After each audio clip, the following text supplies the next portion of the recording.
성경 말씀을 함께 보겠습니다. 성경 말씀은 신약 성경 마가복음 8장 27절에서 38절까지 말씀이 되겠습니다. 한 절씩 교독해서 봉독하겠습니다. 마가복음 8장 27절부터 한 절씩 교독하겠습니다. 예수와 제자들이 빌립보 가이사랴 여러 마을로 나가실새 길에서 제자들에게 물어 이르시되 사람들이 나를 누구라고 하느냐? 제자들이 여짜와 이르되 세례 요한이라 하고 더러는 엘리야 더러는 선지자 중의 하나라 하나이다. 또 물으시되 너희는 나를 누구라 하느냐?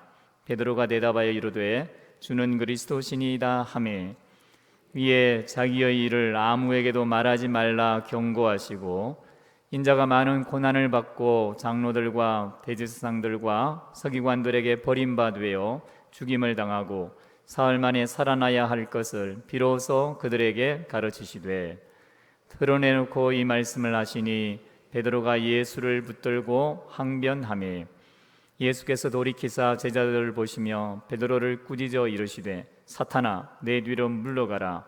내가 하나님의 일을 생각하지 아니하고 도리어 사람의 일을 생각하는도다 하시고 무리가 제자들을 불러 이르시되 누구든지 나를 따라오려거든 자기를 부인하고 자기 십자가를 지고 나를 따를 것이니라.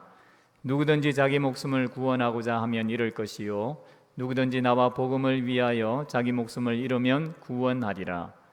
사람이 만일 온 천하를 얻고도 자기 목숨을 잃으면 무엇이 유익하리요? 사람이 무엇을 주고 자기 목숨과 바꾸겠느냐? 누구든지 이 엄난하고 죄 많은 세대에서 나와 내 말을 부끄러워하면 인자도 아버지의 영광으로 거룩한 천사들과 함께 올 때에 그 사람을 부끄러워하리라. 아멘. 오늘 말씀을 가지고 누구든지 주를 따라가려거든 이런 제목으로 하나님 말씀을 함께 묵상할 때에 저와 여러분에게 은혜가 있기를 소망합니다.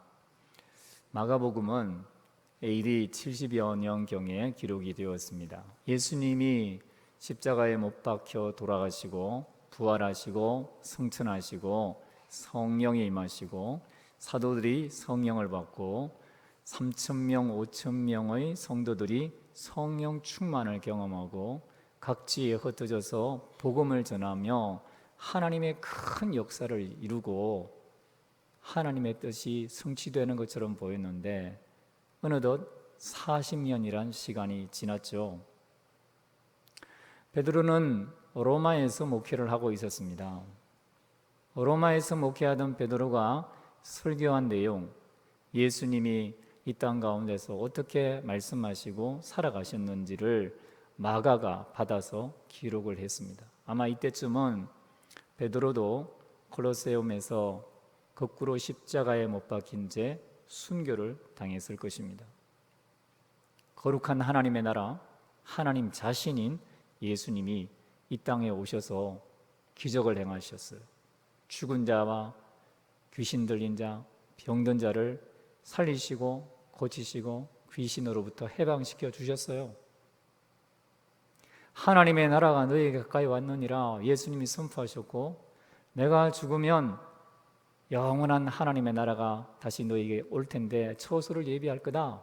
성령을 보내줄 거다. 성령을 받고 예수님과 같은 일들을 제자들이 성도들이 제자의 제자들이 행했습니다. 그리고 40년의 시간이 지났는데 여전히 로마는 세계의 최대 강대국으로 우뚝 서 있습니다. 하나님의 나라의 왕을 섬기는 교회 성도들이 볼 때에 로마의 황제들과 군사들이 예수 믿는다는 이유로 그리스도인들을 잡아서 죽입니다. 공공연하게 예배를 드릴 수가 없습니다. 그냥 가정에 남모르게 비밀스럽게 모여서 예배를 드립니다. 큰 소리로 찬송을 부를 수가 없습니다. 누군가를 파수꾼을 세우고 조바조바한 마음을 가지고 예배를 드립니다. 잡히면 죽습니다. 그런 상황 속에서 이제 이 복음을 전하는 오늘 본문의 사건을 전하는 성도들은 어떤 마음으로 이 이야기를, 이 사건을 듣고 있을까요? 여러분, 이 말씀을 할 때 예수님은 이미 한 3년쯤 사역을 하신 뒤입니다. 이제 이후로 6개월 동안은 제자들을 위한 특별 교육을 하십니다. 8장과 9장과 10장에 걸쳐서 예수님은 3번 자신이 예루살렘에 올라가서 죽임을 당할 것을 예언하십니다. 그리고 그 중간중간에 예수님은 하늘나라의 비밀, 자신이 하나님이시요 하나님의 나라가 제자들과 함께 있다는 것을 증명하기 위해서 수많은 기적들을 제자들을 위해서 특별하게 행하십니다.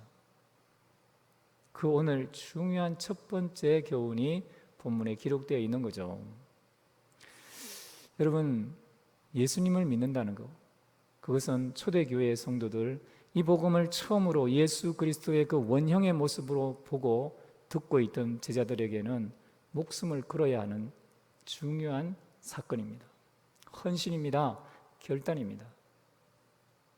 초대교회와 비교해 보면 오늘 한국교회의 상황은 비록 사람들이 이런저런 좋지 않은 말을 하고 가짜 뉴스를 만들어내어도 전혀 비교가 되지 않습니다.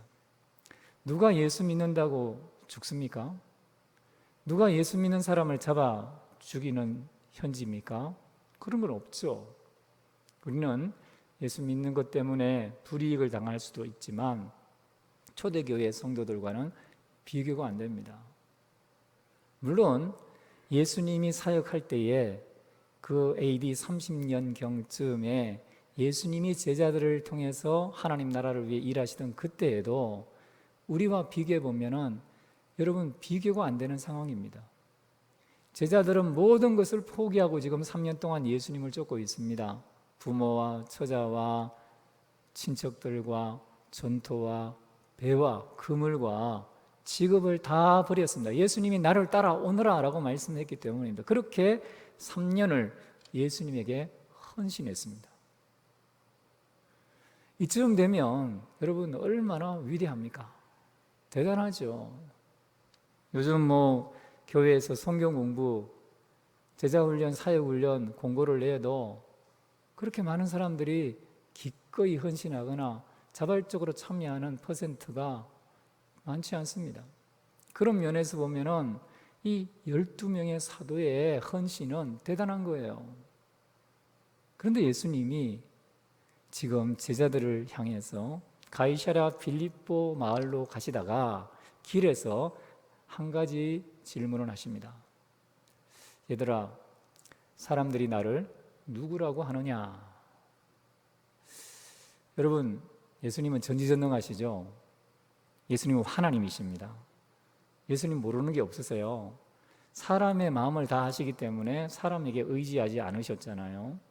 예수님은 우리의 영혼을 감찰하시기 때문에 우리의 영혼을 지키시는 분이기 때문에 우리의 마음을 다 아시고 각자가 행한 대로 심판하시는 분 아닙니까? 모르는 게 없으세요. 그런데 예수님이 제자들에게 질문을 던지는 거예요. 얘들아, 마치 예수님이 제자들이 말하는 것을 모르고 있는 것처럼 질문하는 거죠. 사람들이 나를 누구라고 하지? 예수님은 이미 다 압니다. 그런데 그렇게 질문하십니다. 제자들에게도 너희는 나를 누구라고 하지? 질문하십니다. 다 아시는데 질문하시는 거예요. 왜 그럴까요? 예수님은 제자들이 지금 예수님을 누구라고 고백해야 되는지에 대해서 경각심을 가지고 예수님을 정확하게 고백하는 단계까지 이르기를 원하는 것이죠. 교회 생활을 한다는 것은, 신앙 생활을 한다는 것은, 주님을 따라간다는 것은 바로 이러한 개인적 신앙 고백을 확인하는 작업으로부터 출발합니다. 여러분, 교회 생활을 한다고, 신앙 생활을 한다고 예수님을 쫓아서 마치 제자들처럼 이렇게 모든 것을 다 버리고 쫓는 상황에 있을지라도 예수님에 대한 정확한 인식이 없으면 다 끝이 되는 것을 우리는 수많은 예를 통해서 볼 수가 있습니다. 1970년대, 80년대, 90년대 우리 주변에 그래도 유명한 4명의 인물을 우리가 볼 수가 있죠. 여러분, 지금부터 말씀드리는 이 한 사람 한 사람을 잘 들어보세요. 다윈, 찰스 다윈은요, 종의 기원이란 책을 통해서 자연 만물은 하나님에 의해서 창조된 것이 아니라 진화된 것이다. 자연이라는 것은 말 그대로 스스로 있는, 스스로 그러한, 있어 온 것이고 누군가에 의해서 창조된 것이 아니다. 그리고 만물은 진화하고 있다. 이런 말을 했죠. 여러분, 이것이 모든 물질주의, 지금 적 그리스도, 또 하나님을 대적하여 믿지 않은 미신자들의 근본적인 믿음이 되잖아요. 그런데 찰스 다윈은요, 어릴 때부터 목사님 아들로 태어나서 옥스퍼드 대학에서 신학을 공부한 사람이에요. 교회 생활에 익숙했습니다. 예배를 드렸습니다. 성경을 알았습니다. 기도, 찬송했습니다. 주일학교 교육을 받았습니다. 그가 공개적으로 신약 성경을 부인하느냐라는 질문을 받았을 때에 카톨릭 교회가 무서워서 답변을 하지 않았습니다. 그런데 어떤 변호사에게 보낸 편지가 최근에 경매로 팔렸죠. 그런데 그 편지에 보니까 그는 신약 성경을 사실로 믿지 않는다는 거예요. 예수님을 그냥 들은 거죠. 예수님에 대해서 들은 거죠.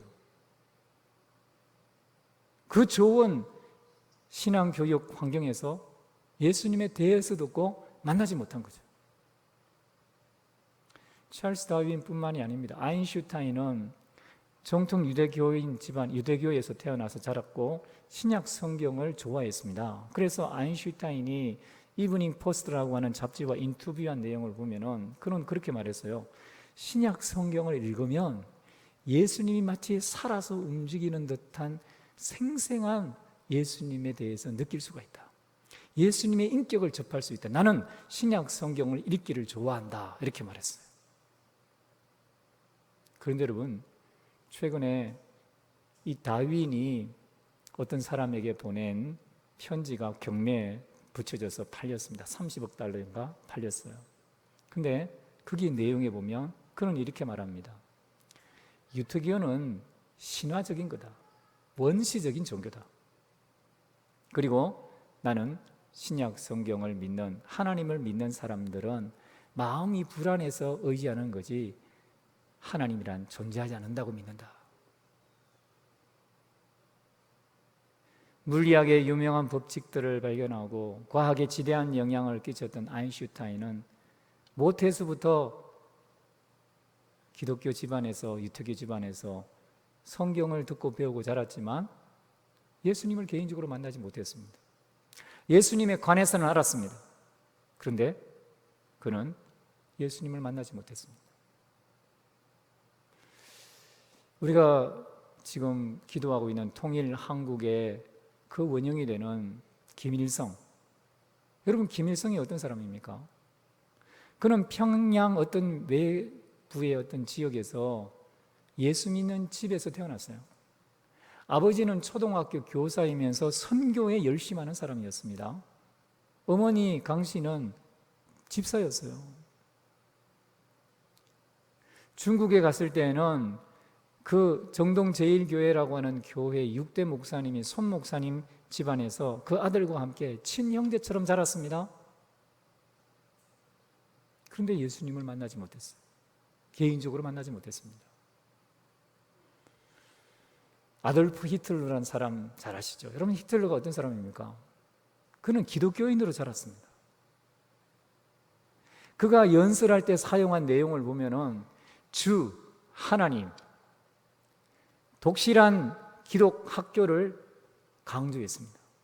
세상 문화와 대적하는 예술과 연극과 영화와 온갖 음란한 세속 문화와 대적할 수 있는 경건한 문화를 만들어야 되고 그러한 세속적인 문화를 일소해야 된다라고 주장했고 실제로 그렇게 했습니다.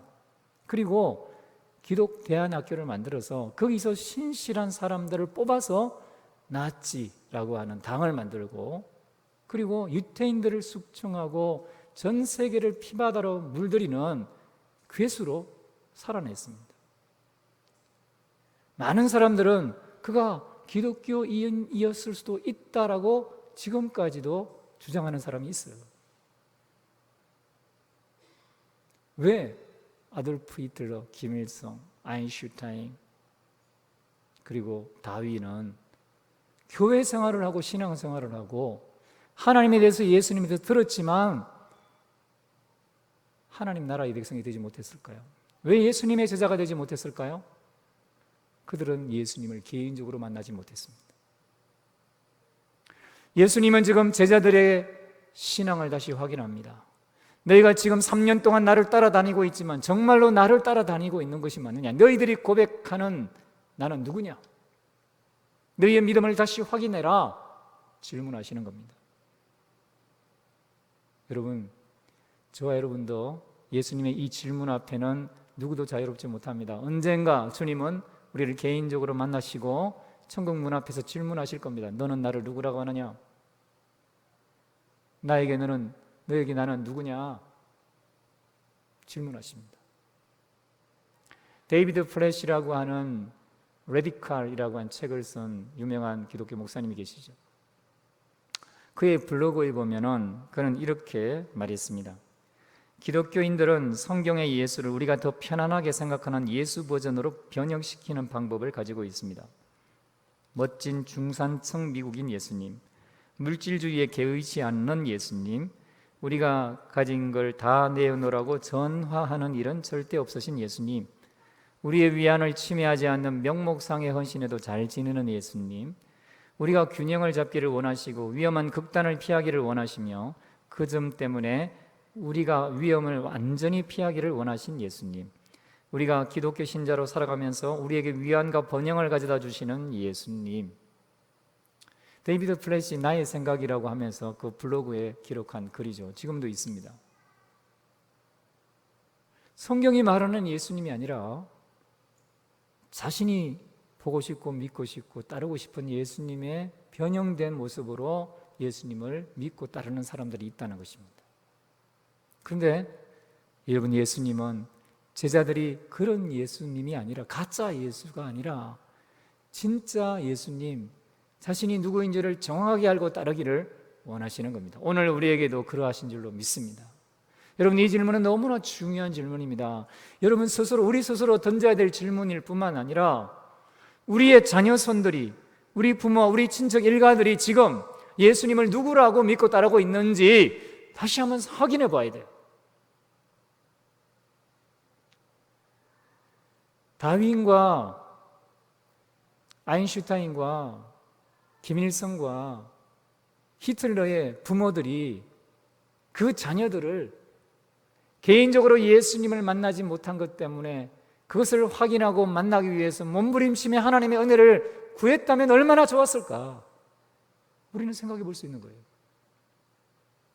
여러분, 우리의 자녀들이 예수님을 개인적으로 구원자와 주님으로 인격적으로 만나야 됩니다.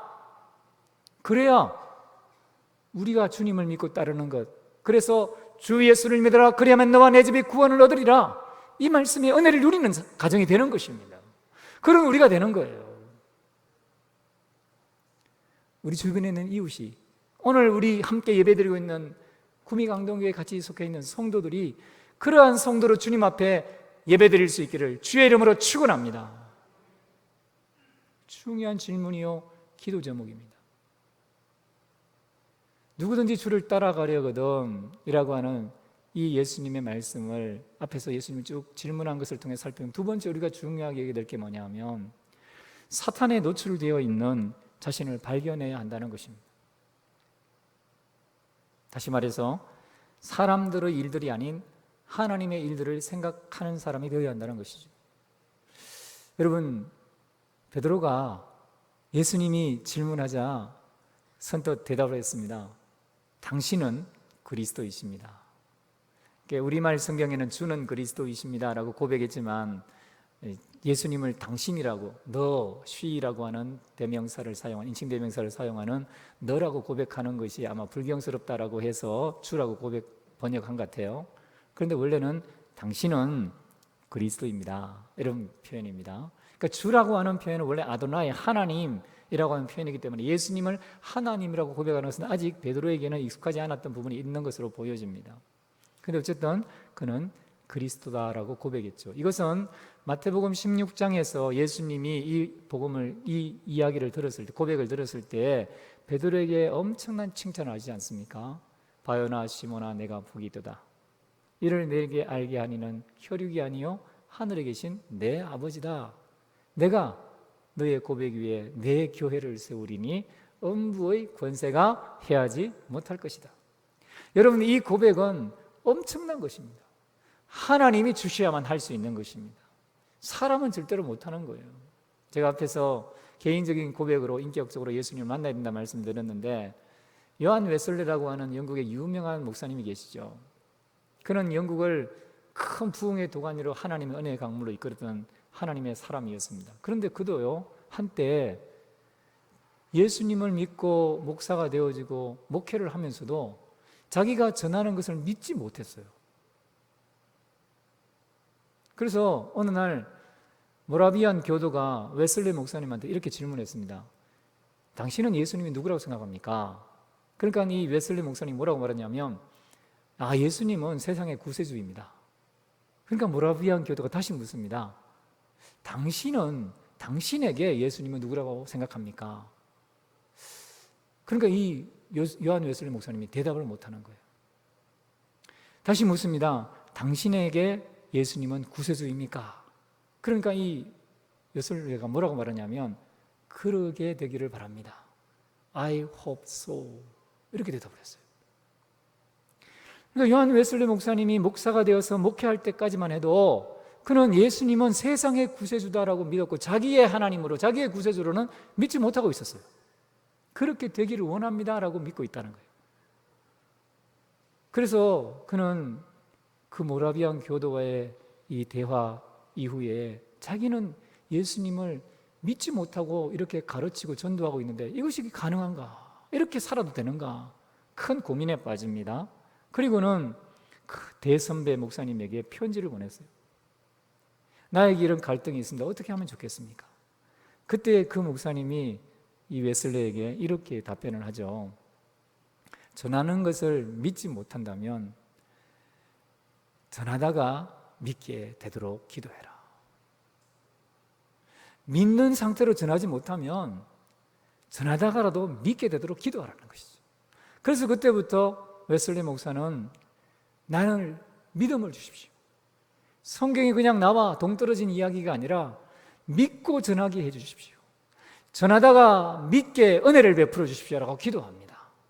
그리고 어느 날 저녁 8시 45분경에 모라비안 교도의 집회에 참여했다가 예수님을 개인적으로 만납니다. 그 이후로 그의 삶이 달라졌죠.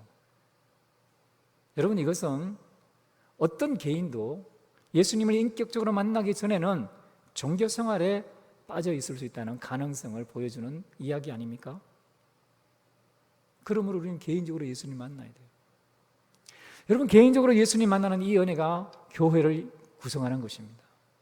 개인적으로 예수님을 만나면 이제는 주님이 그리스도이시며 살아계신 하나님이라는 것을 확신하게 되는 데까지 성장하는 단계가 있습니다.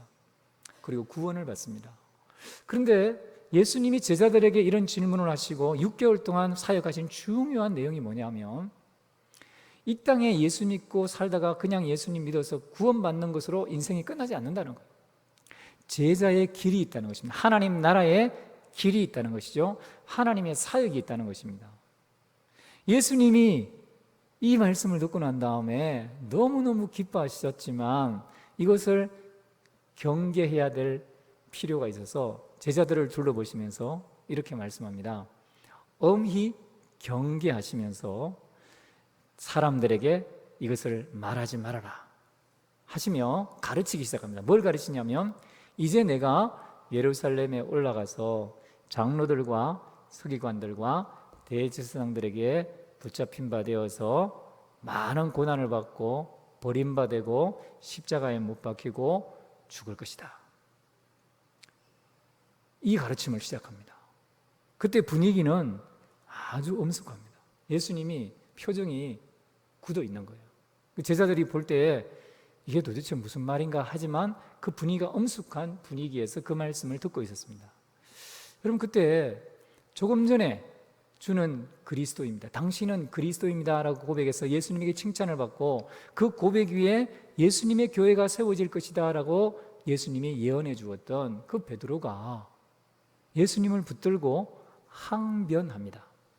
우리말 성경에는 붙들고 항변했다 이렇게 표현되어 있는데, 이것이 좀 이 원문을 통해서 그 동사의 의미를 살펴보면 베드로가 예수님의 제자들을 향해서 말하고 있을 때 옆으로 끌어당겨서 개인적으로 예수님에게 엄히 경계하사 가르치기 시작하셨다라고 했던 예수님의 그 동사 두 가지를 표현하는 내용처럼 엄히 경계하면서 가르치기를 시작합니다.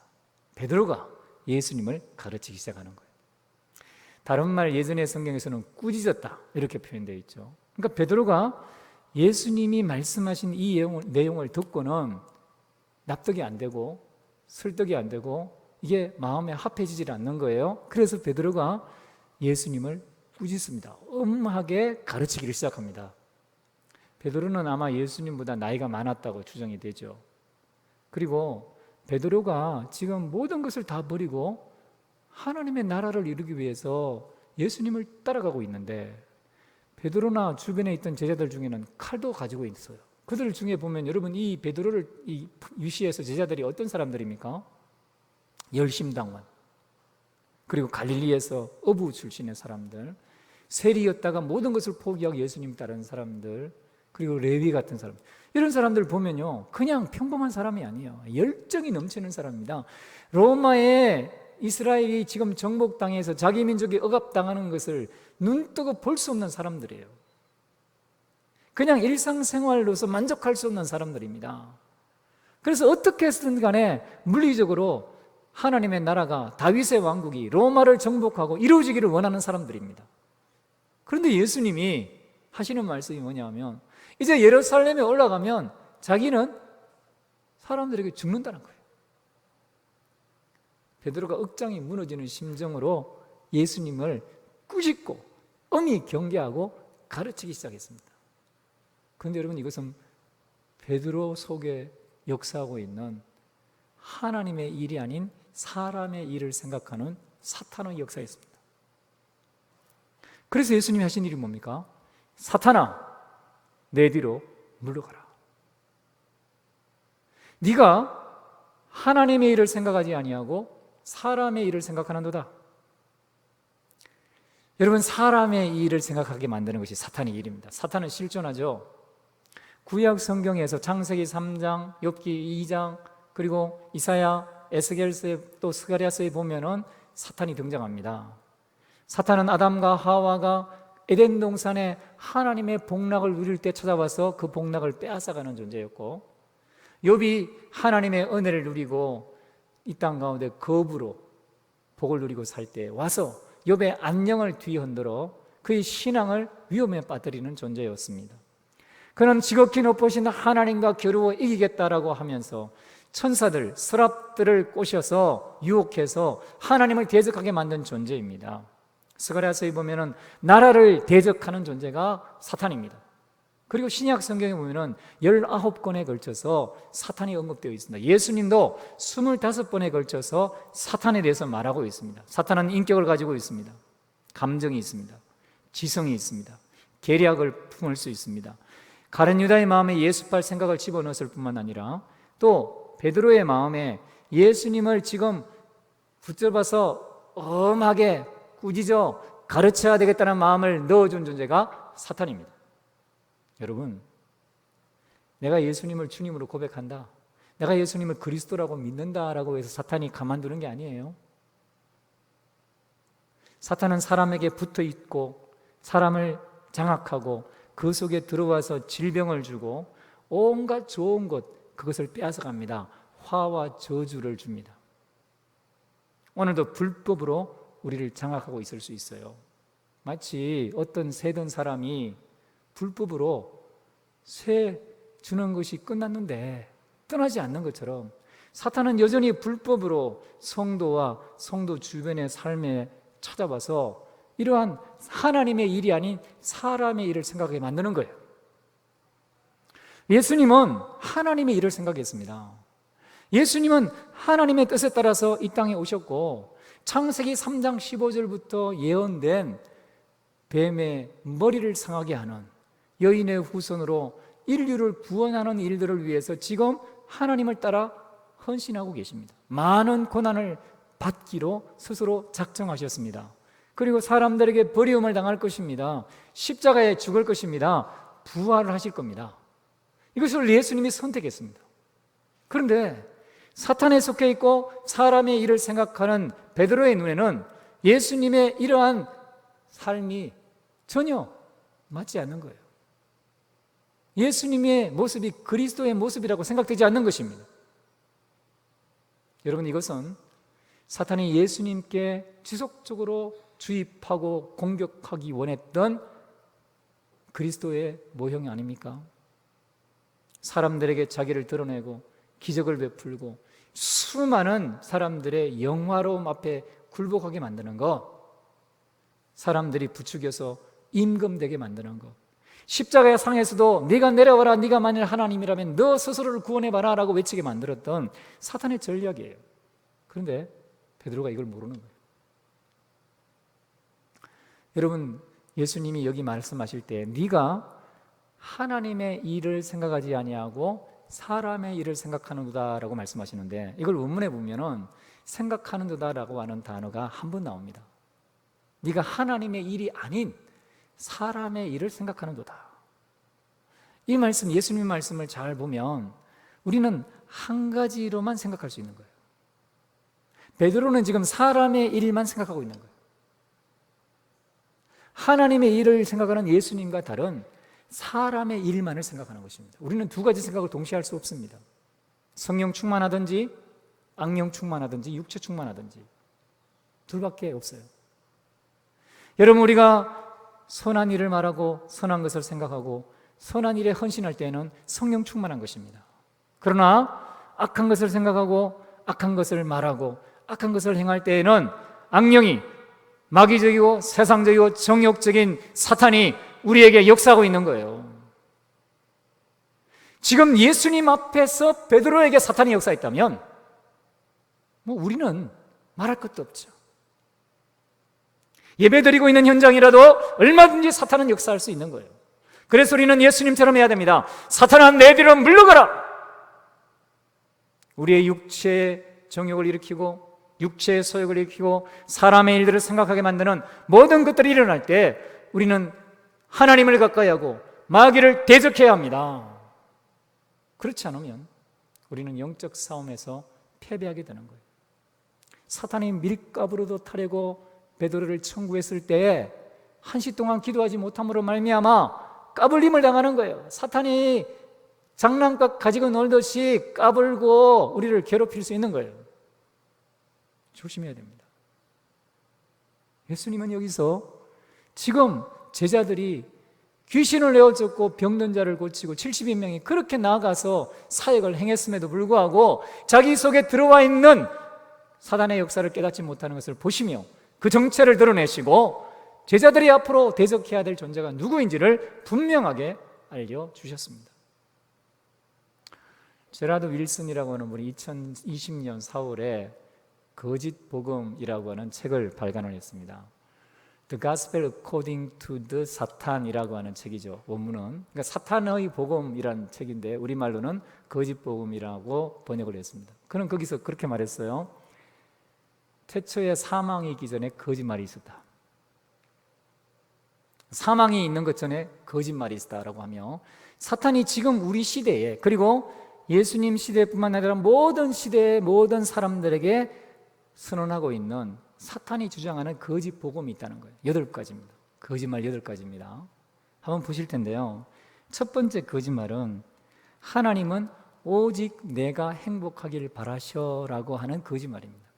여기 문제가 되는 단어는 오직이라고 하는 단어입니다. 하나님은 우리가 거룩하기를 원하십니다. 우리가 거룩해지면 저절로 행복한 거예요. 그러나 행복하기만을 추구하면 거룩을 빼앗기고 오히려 불행의 늪으로 떨어지는 겁니다. 이것이 사탄의 거짓말입니다. 여러분, 우리는 사탄의 거짓말에 대항해야 될 줄로 믿습니다. 한번 따라하겠습니다. 하나님께서는 거룩함을 바라십니다. 그렇습니다. 하나님의 거룩에 가까이 가면 갈수록 이 세상이 줄 수 없는 하늘의 기쁨이 임하는 거예요. 이전에 사단에 속해서 죄의 종로로 탈 때 누릴 수 없었던 진리가 주는 자유를 누리게 되는 것입니다. 두 번째 거짓말은 인생은 한 번뿐이야 라고 하는 거짓말입니다. 얼핏 보면 맞는 것 같아요.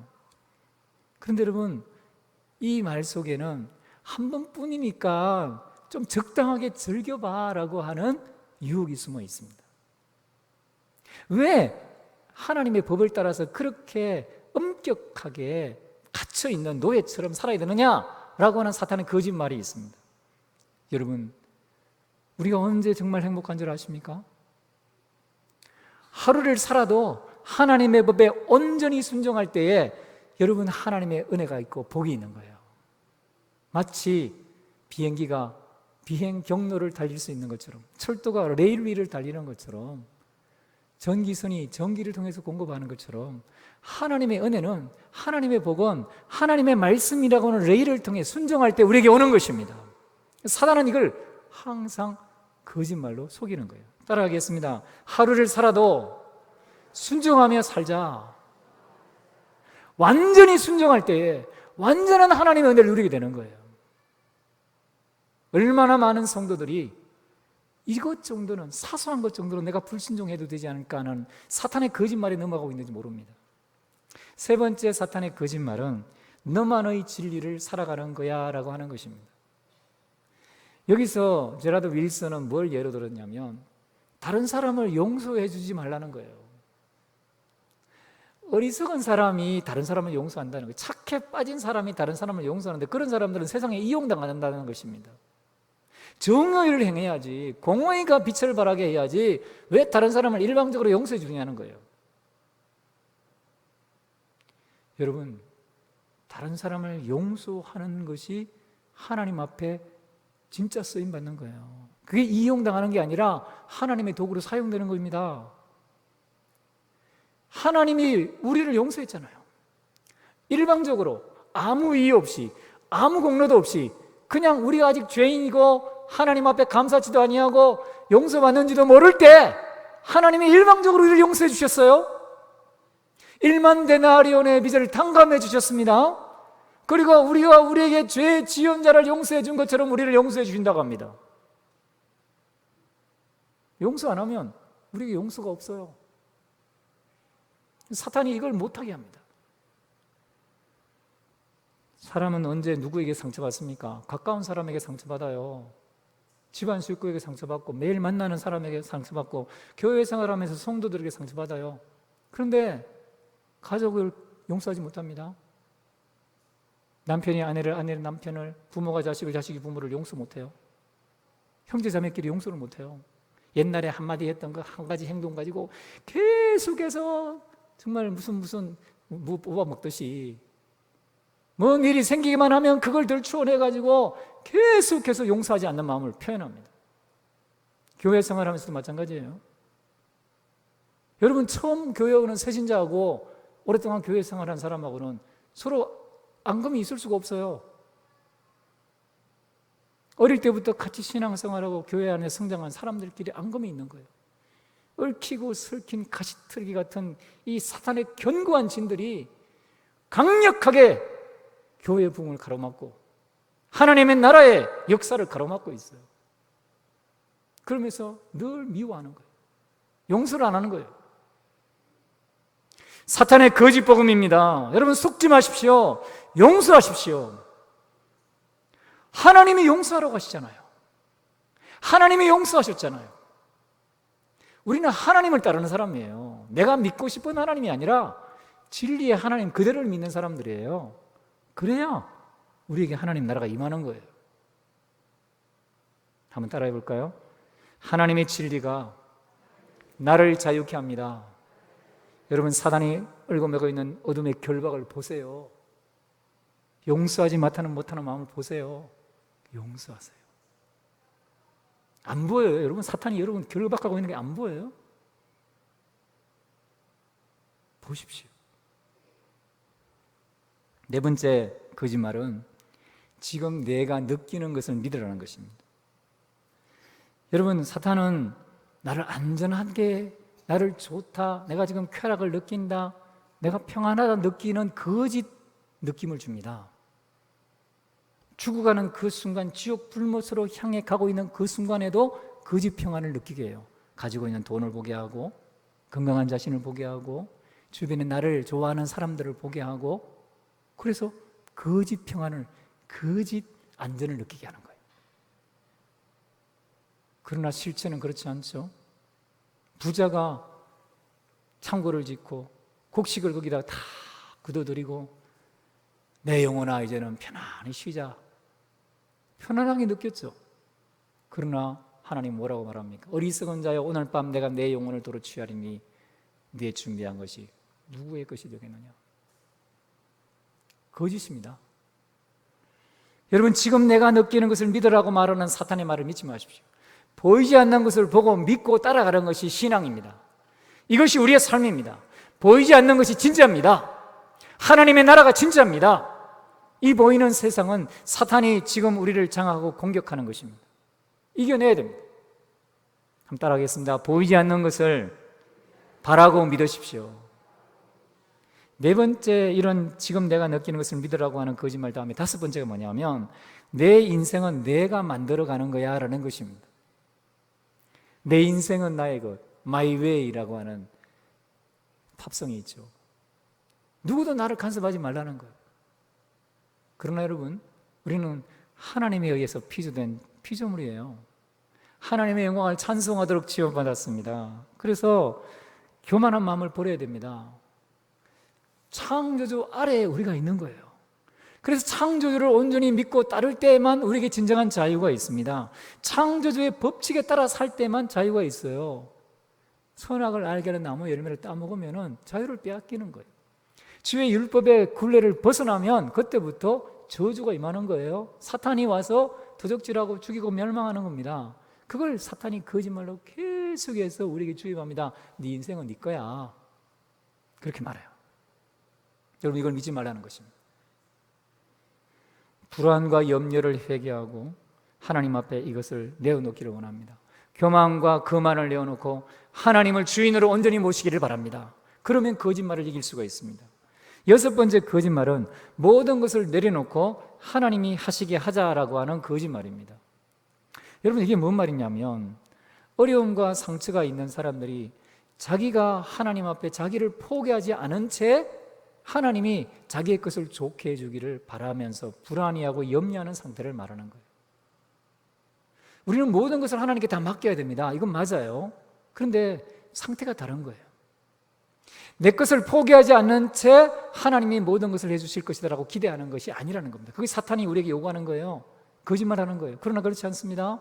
우리가 우리 자신의 불안과 염려, 과거에 대한, 미래에 대한 불안감, 하나님이 이 상황은 절대로 바꿀 수 없을 것이다 라고 생각되어지는 모든 의심, 걱정, 그걸 다 하나님께 맡기고, 내가 죽어도 살아도 내 것은 나는 하나님의 것입니다 라고 고백하면서 하나님만 바라보는 태도가 필요한 거예요. 여러분, 오늘 죽어도 살아도 우리는 주님의 것인 줄 믿습니다. 모든 염려와 근심과 걱정을 주님께 올려드리고 주님을 앙모하시기 바라요. 사탄의 거짓말에 넘어가지 마십시오. 일곱 번째로, 십자가는 사랑이야, 하나님의 진노는 상관이 없어라고 하는 거짓말입니다.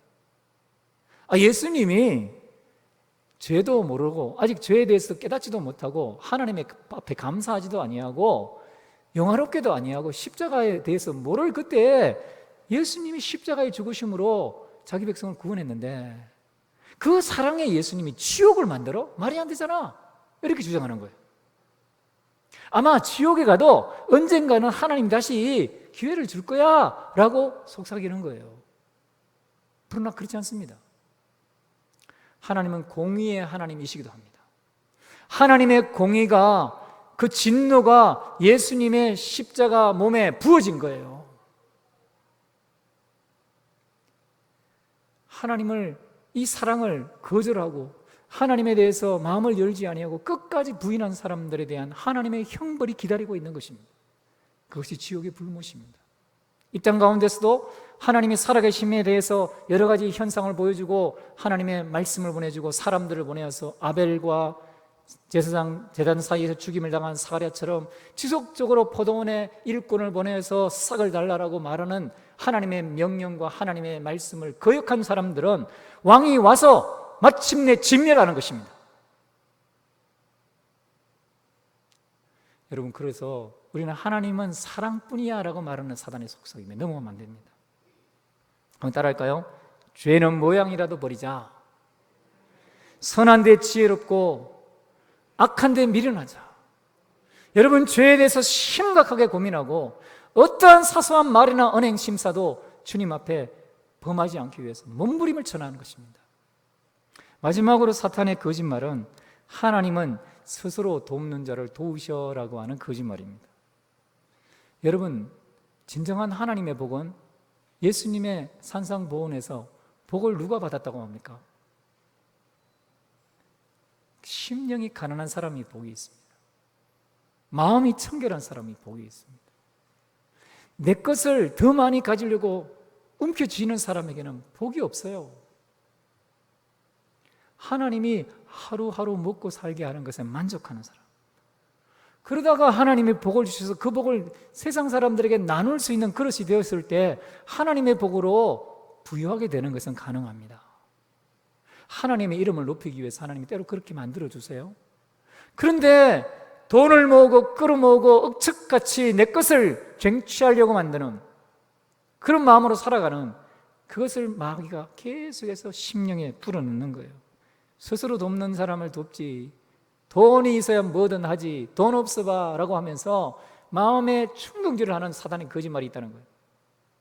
돈이 일합니까? 하나님이 일하시지? 하나님이 계시니까 돈이 있는 것이지, 돈이 있고 하나님이 있는 겁니까? 아니죠. 우리 하나님은 온 천하의 주인이십니다. 물질의 주인이세요. 하나님에게 모자라는 게 없어요. 그걸 믿어야 됩니다. 우리는 전능하신 하나님의 손을 의지해요. 사단의 이 거짓말에 속지 말아야 합니다. 여러분, 사단이 이 베드로의 마음에 이 마음을 주었다면 오늘 우리에게도 시시텀텀 이런 마음을 집어넣는 것입니다. 여러분, 이것을 담대하게 이길 수 있기를 주의 이름으로 축원합니다. 그리고 마지막으로 자기를 부인하고 자기 십자가를 지고 예수님을 따라야 합니다. 그럴 때 우리는 잃어버린 생명을 찾는 영원한 천국의 복을 누리게 될 줄로 믿습니다. 오늘 말씀을 전했습니다. 예수님을 개인적으로 인격적으로 만나시기를 바랍니다. 여러분의 가문이 그렇게 되기를 주의 이름으로 축원합니다. 사단의 견고한 진, 사단의 대적을 보시기를 바랍니다. 하나님의 일을 생각하고 사람의 일을 생각하지 마십시오. 그리고 자기를 부인하고 자기 십자가를 지고 주님을 따라가는 저와 여러분 되어서 복을 누릴 수 있기를 주의 이름으로 축원합니다.